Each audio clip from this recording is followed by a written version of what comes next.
Okay, तो यहाँ पे आप लोग क्वेश्चन देख सकते हैं, एंजाइम से रिलेटेड है। ओके, और हम लोगों को कैलकुलेट करना है स्टैंडर्ड फ्री एनर्जी चेंज। ये मैं क्वेश्चंस पढ़ देती हूँ, अब ये हाईलाइट करूंगी और उसके बाद में फॉर्मूला हम लोग अप्लाई करेंगे यहाँ पे। इस क्वेश्चन को सॉल्व करने से पहले मैं आप लोगों को ये बताना चाहूंगी कि गिब्स फ्री एनर्जी से रिलेटेड एक क्वेश्चन फ्रेम होके आता ही आता है। ओके, हर साल रिपीटेडली एक क्वेश्चन फ्रेम होके आ ही रहा है, तो बहुत बहुत इंपॉर्टेंट कॉन्सेप्ट है ये Gibbs free energy, standard free energy change.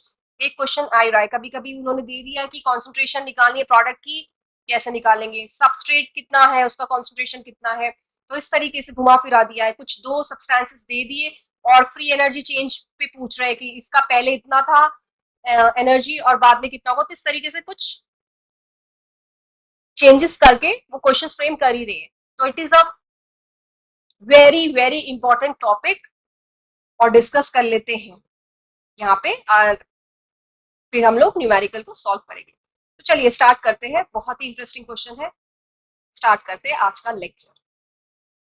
Okay, so standard free energy change, थोड़ा सा मैं आप लोगों को यहाँ कॉन्सेप्ट बताऊंगी पहले। ओके, और Gibbs free energy change, Gibbs free energy basically बोलते हैं। तो होता क्या है Gibbs free energy change, practically सोचते हैं। गिब्स जो है साइंटिस्ट का नाम है, और फ्री एनर्जी चेंज नाम से हम लोग को पता लग रहा है कि भाई कुछ एनर्जी में चेंजेस आ रहे हैं।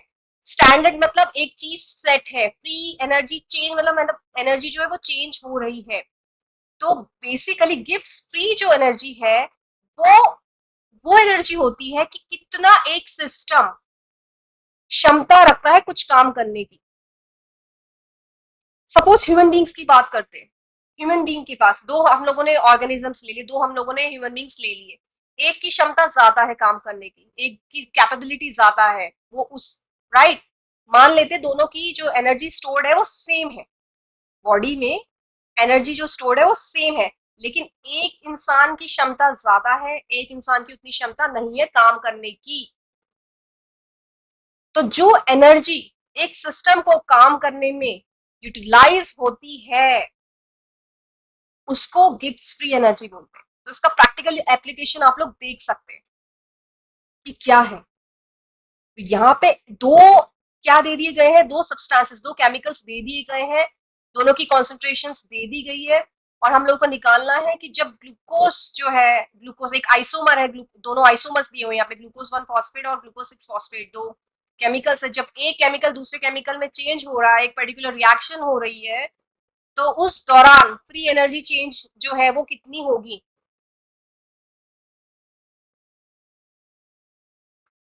ओके, सो कहीं ना कहीं एंथैल्पी एंट्रोपी का कॉन्सेप्ट मैं यहाँ पे लगा सकती हूँ।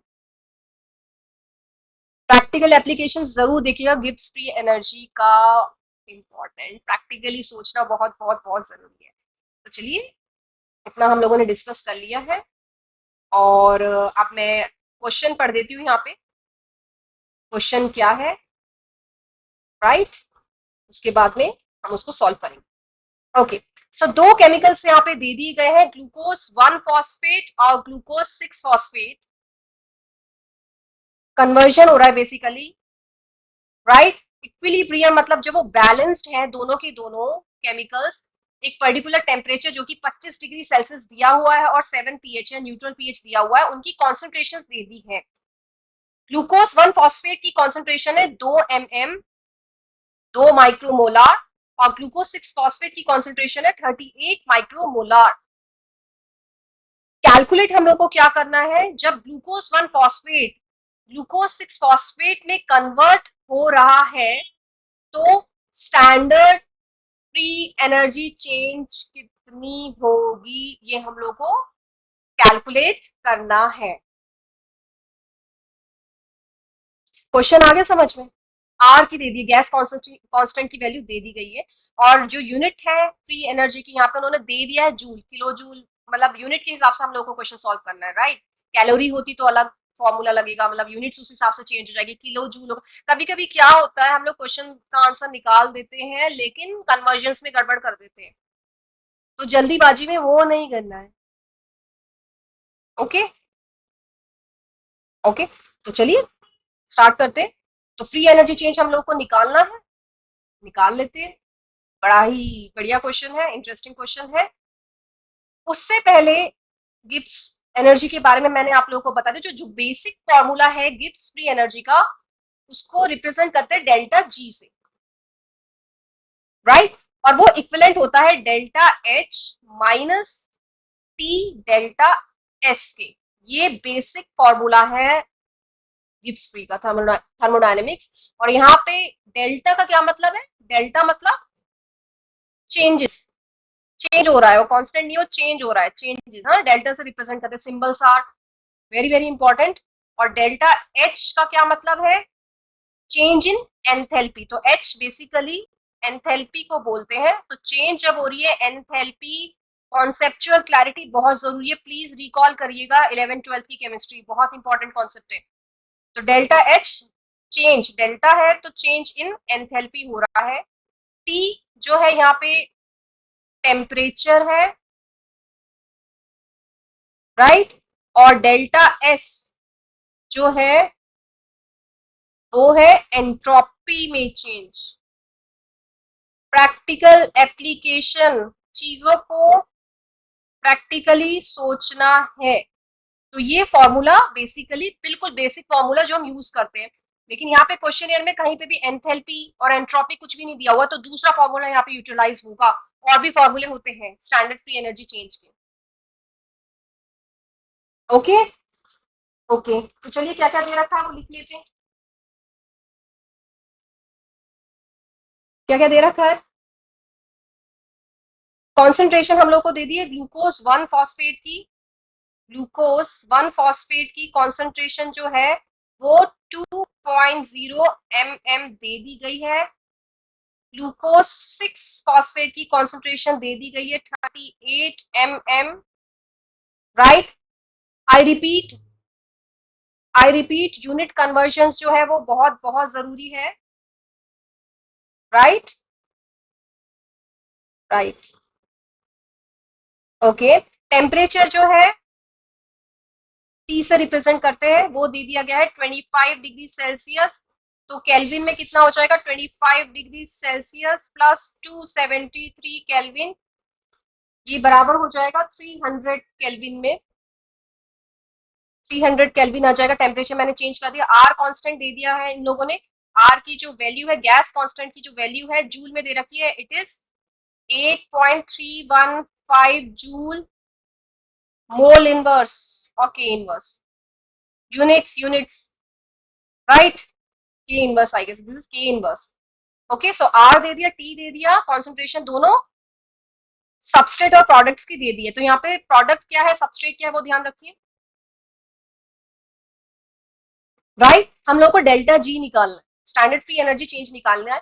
तो फॉर्मूला जो है इसमें लगेगा वो लगेगा delta G is equal to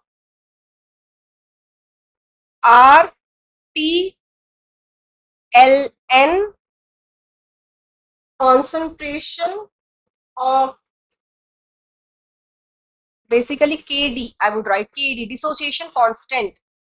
ये भी एक फॉर्मूला है इसको कैलकुलेट करने के लिए।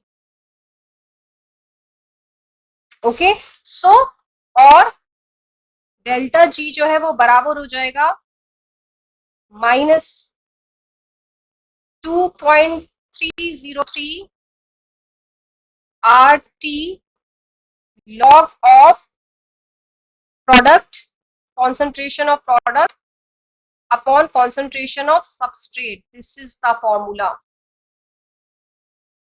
ये फॉर्मूला यहाँ पे अप्लाई होगा, ये वाला, राइट।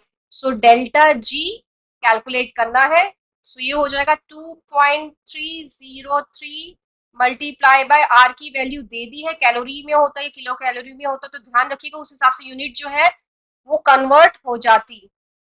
तो 8.315 मल्टीप्लाई बाय टेम्परेचर कितना निकाला हम लोगों ने केल्विन में, 300 केल्विन, और लॉग प्रोडक्ट का कितना दे रखा है, ग्लूकोज 6 फॉस्फेट है 38 का कॉन्सेंट्रेशन, और नीचे जो आएगा ग्लूकोज 1 फॉस्फेट का कॉन्सेंट्रेशन आएगा।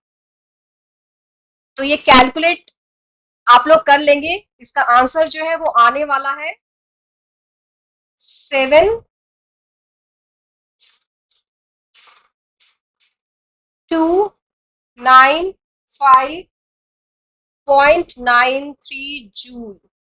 कैलकुलेट करके मैं डायरेक्ट आप लोगों को आंसर बता रही हूँ, जितनी आप कैलकुलेट कर लेंगे, लॉग निकाल लेंगे, सबको मल्टीप्लाई कर देंगे, तो ये वाला आंसर इसका आने वाला है। तो राउंड ऑफ करके आप आंसर लिख दीजिएगा in between, right. So actual answer is 7295.93 joules, minus में आएगा, right, this has to be minus. So this is the answer. इस क्वेश्चन को हम लोगों ने सॉल्व कर लिया है, सिंपल है।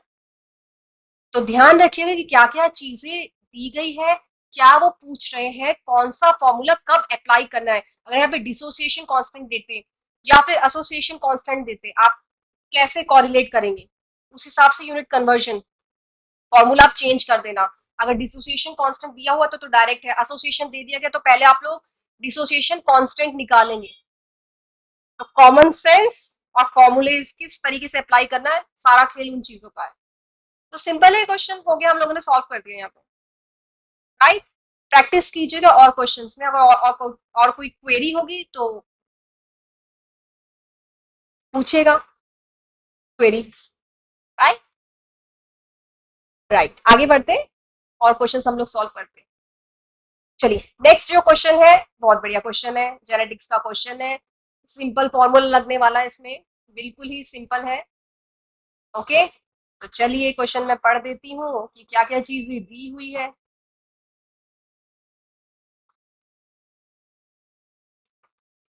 यहाँ पे एक जीनोटाइप दे दिया गया है, ये रहा वो genotype, capital A, small A, capital B, small C, capital C, capital D और स्मॉल डी।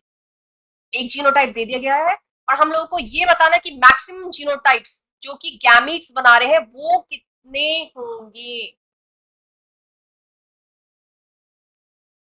क्वेश्चंस किस तरीके से फ्रेम होके आते हैं जेनेटिक्स में, या फिर या तो हम लोग को ये पूछ लेंगे कि नंबर ऑफ फिनोटाइप्स कैसे कैलकुलेट करने हैं, नंबर ऑफ जीनोटाइप्स कैसे कैलकुलेट करने हैं, नंबर ऑफ गैमेट्स कैसे कैलकुलेट करने हैं, हेट्रोजाइगोट्स कितने होते हैं।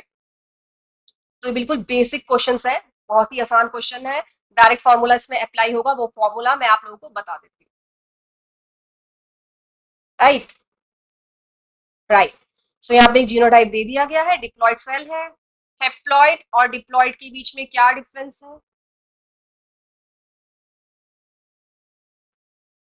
क्रॉसिंग किस तरीके से होगी, ओके। तो चलिए सॉल्व करते हैं हम ये क्वेश्चन। तो जीनोटाइप इन्होंने दे दिया गया, capital A, small A, B B, small C, capital C, D D. ये जीनोटाइप हमको गिवन है, दिया हुआ है, राइट। ये हमारा जीनोटाइप हो गया। हम लोगों को कैलकुलेट बेसिकली जो करना है वो नंबर ऑफ गैमीट्स करना है, कि गैमीट्स जो होंगे वो कितने बनेंगे। तो हेट्रोजाइगोट्स हम लोग इसमें निकालेंगे। हेट्रोजाइगोट्स कौन कौन से हैं, बताइए आप लोग, हेट्रोजाइगोट्स कौन कौन से हैं। Capital A, small C, capital D और स्मॉल डी। बेसिकली ये हेट्रोजाइगोट्स है। तो जितने नंबर ऑफ हेट्रोजाइगोट्स होंगे वो 2 की पावर n। जो नंबर ऑफ गैमेट्स का फॉर्मूला है, बिल्कुल डायरेक्ट फॉर्मूला है, मैंने डायरेक्ट लगा दिया है, ये होगा 2 की पावर n। तो n क्या है, n क्या है, कितने उसमें हेट्रोजाइगोट्स हैं, मतलब अलग अलग अलग अलग एलील्स। 3 है, 3 है। तो 2 की पावर कितना हो जाएगा, क्योंकि यहाँ पे 3 है तो 2 की पावर कितना हो जाएगा, 2 की पावर 3 हो जाएगा। तो मल्टीप्लाई कर देते, 2 मल्टीप्लाई बाय 2 मल्टीप्लाई बाय 3 कितना हो गया, 8। सिंपल क्वेश्चन है, आंसर इस क्वेश्चन का 8 है। नंबर ऑफ गैमेट्स हम लोगों को बताने थे, जीनोटाइप इन लोगों ने दे दिया गया। जीनोटाइप चेंज कर सकते हैं, उसको कॉम्प्लिकेट कर सकते हैं, 5 हेटेरोजाइगोट्स हो सकते हैं, 10 भी हो सकते हैं, 12 भी हो सकते हैं। तो just use your common sense, बस और कुछ नहीं करना है, सिंपल है एकदम। तो कुछ इंपॉर्टेंट फॉर्मूलेस हैं जेनेटिक्स में, number of phenotypes, number of genotypes, number of gametes, बिल्कुल basic questions. Direct direct score आएगा। क्लियर, क्लियर, आगे बढ़ते।